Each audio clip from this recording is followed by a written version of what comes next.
Hey, welcome back to the channel. Today is the actual last video in our breeding series. We're just going to go over tub setup for the hatchlings, what we do, what we feed them, and some additional information. So first thing we're going to go over is the tub setup. We use these ARS 1065 tubs. They're really good for the hatchlings. The hatchlings I don't put on RefuChip right away. I prefer to put them on paper towels. So what we do is we take 3 selected size paper towels and we tear them off, make a little crease.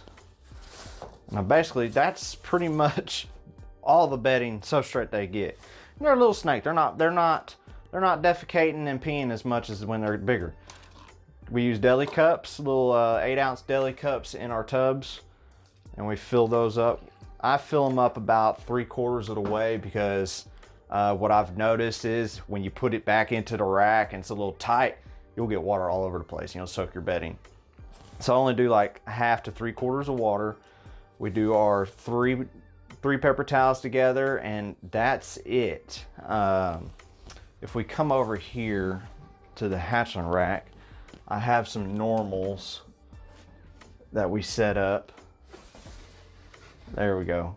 Of course, this one's already made a mess. You know how they do. They like to pee and poop the day after we feed them. But they're basically on paper towels until they get up to pup size. Once they hit pup size, which is all our blue stickers in our rack, once they hit pup size, I put them on RefuChip. I used to wait until they were weaned, on weans and bigger, but because I was worried about impaction and all that, but they're not going to get impacted with the RefuChip. It gets stuck on them and then it gets right there to their mouth and it comes right out.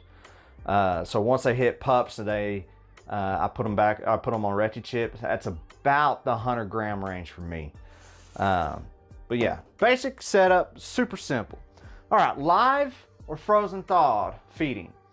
Most of my hatchlings start on live, not frozen thawed, but I try to get them to switch over to frozen thawed. And this is a little fuzzy rat. That's about the size of rat that, here, let's put it in here then. That's about the size of the rat that we feed a hatchling ball python. Now, if the ball python hatches out a little bit smaller, I'll throw a pinky in. You know, you still got to go by the rule of thumb, you know, the girth of the body. But most of our hatchlings start on a live fuzzy this size. And then I try to get as many of them as I can switched over to frozen thawed. I hate dealing with live rats. Rats about this size aren't that big of a deal, but when you get up to small rats and you go to put them in a tub and they spring out and go across the room, you're hunting this damn rat. I've had enough of live rats. So I try to get all my stuff on frozen thawed as much as possible. So live or frozen thawed, I start them off on live, they start better, and I try to switch them to frozen. They're not all going to switch, and I live with it and I deal with it. About 2/3 of our collection is on frozen, the other third's on live. We deal with it, it's no big deal. Another important thing, very important thing you need to do is you need to do record keeping. So I'm going to get this tub and put it up in the rack. Let's not forget about that baby rat. So we can go put it back up. But record keeping. We keep stuff. I keep a paper copy and I keep a digital copy on the computer. But this is, you know, basically how we keep track. I like numbers and stuff, and I like stats. So I got all these different stats in here, and then I put all the different producers, all my females that laid, you know, ovulation, shed, laid, and clutch number and eggs, all that good information. And then we go through and we list all the babies, all the baby IDs and all this. And I know it's hard to see. I'm about to pop this up on the computer screen for y'all and go over it a little bit more in depth. But yeah, that was 2017. That was our best year, I think. 16 clutches. I think we got 16 clutches that year. It's our best year. All right, as you see here, we are in the our breeding records that we keep that we were talking about. Like I keep track of a lot of things, like total eggs laid. And by the way, I got this ideal off of Justin Kabelka. He does it on his website, I believe. And he'll list all these different clutches and stuff. He even has pictures and stuff. It's kind of cool. But like I put the total eggs laid, clutch size, slugs laid, all that good stuff. You know, the percentage of eggs that hatch, that's a big one for me. And then I do like percentage of males and females. I've actually added a new one where I put in the number of holdbacks we hold back and the percentage of the entire production for that year that we actually held back. Let me zoom in on this real quick.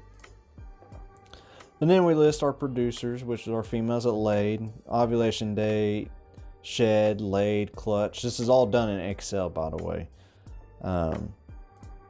This is Excel. It's all in Excel. I'm probably going to find a better way to do this. Excel's all right. It's just, you know, kind of like when you saw the print preview. It's all off center and stuff. I don't know. It drives me crazy. But so I got all my 2017 producers there. Here's some more. We had like 16 clutches that year. Some more females right there that laid. Sometimes I missed ovulation, so I put a question mark. Sometimes I miss a shed date. I put the question mark. Sometimes you get busy and can't keep up with it. Then after that, I put down the actual clutches. So I'll label them like clutch 1, how many eggs, the pairing. Now I put the actual ID of the animals here instead of just, you know, the genes. The hatch date, and then I'll list all the IDs of the animal. And this is how we do our IDs. So these are all inchy pies. This is all inchy pies out of that clutch, all female. If y'all been watching our videos, this inchy pod is actually the male that I proved out to be a super inchy pod. And he throws all inchy females. So that's what he did here, and he did that in another clutch that same year in 2017. But as you can see, we only held back 2. Why the hell did I only hold back 2? I should have held back more than that, right? Well, there's this little thing called debt. Don't get into debt, guys, or you will, you know, have issues like us. So I'd had to sell a lot of these off to help pay off that debt that I incurred. But, you know, as you go down, 1 egg went bad in this clutch. I notate as much stuff as I possibly can on these things. The more data you have to reference back to, you know, it'll be easier to figure out new directions and ways to improve. So I'm on the side of the fence. The most data, the better. Even if it just looks like bullshit data, you know, oh, well, they shed on this day, blah, blah. I want to know everything as much as I possibly can. So there's some more information all the way through 16 clutches of different babies. But yeah, that's all we do for our record keeping as far as production, our breeding season production. We do have a program called The Guide that we keep track of pairings also. It kind of makes a family tree for us. I keep track of all our feedings on there, ovulation dates, all that stuff's recorded on there. And by the way, another good thing to do when you're having your records digitally is have a backup. Figure out something to do to back up your information, whether it be Google Drive, Microsoft OneDrive, or even a external hard drive so you can store your stuff on. I got like a 1 terabyte hard drive I'm storing all my stuff on. That includes pictures. You know, that's another thing I didn't cover in the main video is pictures. We take pictures of every single hatchling after its first shed, and it goes into an album on our computer. And matter of fact, I may, let's see here, where would it be? Documents, hatchlings by year. So let's just go 2020. View, large, extra large then. So we have, see how we have the a folder with all our pictures. So I take pictures of them. Started doing this white background stuff this year. Thought it looked a little bit more professional, a little bit cooler. What do y'all think? Y'all think y'all like the white background, or do you like the I used to take pictures of them on the Retro Chip, or back in the day it used to be Aspen. Tell me, what do you like better, the white background or taking pictures on bedding? Tell me in the comments, let me know. So yeah, but that's about it. And let's hop back into the video. So, but record keeping is very important.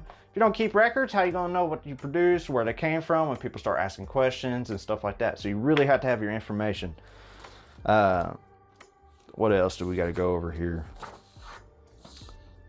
If y'all remember back to the very first video that I did, and I'll put a link up here. Hopefully I'm pointing in the right corner this time. But if you remember from that video, I said be prepared. You got to be prepared. So something to think about is you got to think about how many clutches you're going to have and how many babies you anticipate. You got to have the space. You're going to have the rat source. Make sure you have a rat source. If you don't breed them yourself, you're going to need a rat source to feed your snakes. And if they get stuck on live, you know, you're going to have somebody local or near you that has live rats that you can get on a regular basis. Or you're going to have to breed them your own. And rats are a whole nother freaking issue and a whole nother headache. But you got to think about your rats. You got to think about your rack space. You got to think about the money it's going to cost. So always plan that out before you go into your breeding season. You know, because the hatchlings, they eat and they're not free. You know, we hatched out, I don't know, about 100 hatchlings in 2017. When you got 100 hatchlings eating a fuzzy a week, that's a lot of rats. It adds up. Another thing you need to keep in mind when you're producing babies is that you may sit on those animals for a year plus before they sell. I think the longest we sat on a hatchling was, I think about 14 months, and it finally sold. But you just got to keep that in mind. You know, that animal might be in that rack and taking up that tub for a year. So there's a lot of things you got to keep in your head and keep processing so you don't have any hiccups. I'm not saying you're not going to have hiccups. You're going to have hiccups, or you're going to have problems. You're going to have, you know, you're going to have animals die on you. We had one die on us recently. That was a cyst feed. If y'all pay attention to our Instagram, I posted that on there. It was a Super Pastel GHI Firehead Desert Ghost. Big old blow, but we do have another one. But you just got to keep those things in mind. You know, you got to think about everything. You know, you got to think about all the things I said. So, but this one was just a quick, easy one. Hatchling tub setup, they're pretty easy once you get them going. Once the hatchlings do hatch out of the egg, I usually put them all in the same container, kind of like that same tub setup. I told y'all I forget things in videos. I just happen to remember this.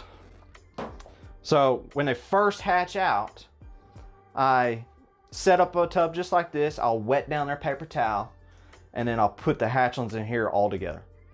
And when they're in there all together for about, I don't know, 7 to 10 days, sometimes even longer, they go through a shed cycle. Once they shed, then I start separating them into their individual their individual tubs that are set up like this without any water on the paper towels. And then you start feeding I don't feed during the, you know, midweek like some people do. Let's not forget about that rat. I'll wait until my normal feeding day, which is Friday for hatchlings. So if they hatch out on a Monday, I'm not going to feed them on a Wednesday. I'm just going to wait until Friday, give them that a little few extra days to settle in and get used to everything. But yeah, hatchlings are pretty easy. You get them set up, and once you get them feeding, once they're feeding, they tend to eat like constantly until they're about on small rats. Then they start slowing down, and your females start going on that 1,000-gram wall, and all. That's a whole different frustration. But yeah, I appreciate y'all. Thank y'all for tuning in. This is probably a quick one. I don't know. I ramble so freaking much that time just flies by. So, but thanks for tuning in. If you got any questions about how we do the record keeping, how we do setup, anything like that, hit me up. Show me some love in the comments. Show me some hate in the comments. I don't care. Give me a thumbs up, thumbs down. Just tell me how you like it. I need some feedback. And we'll catch y'all next week.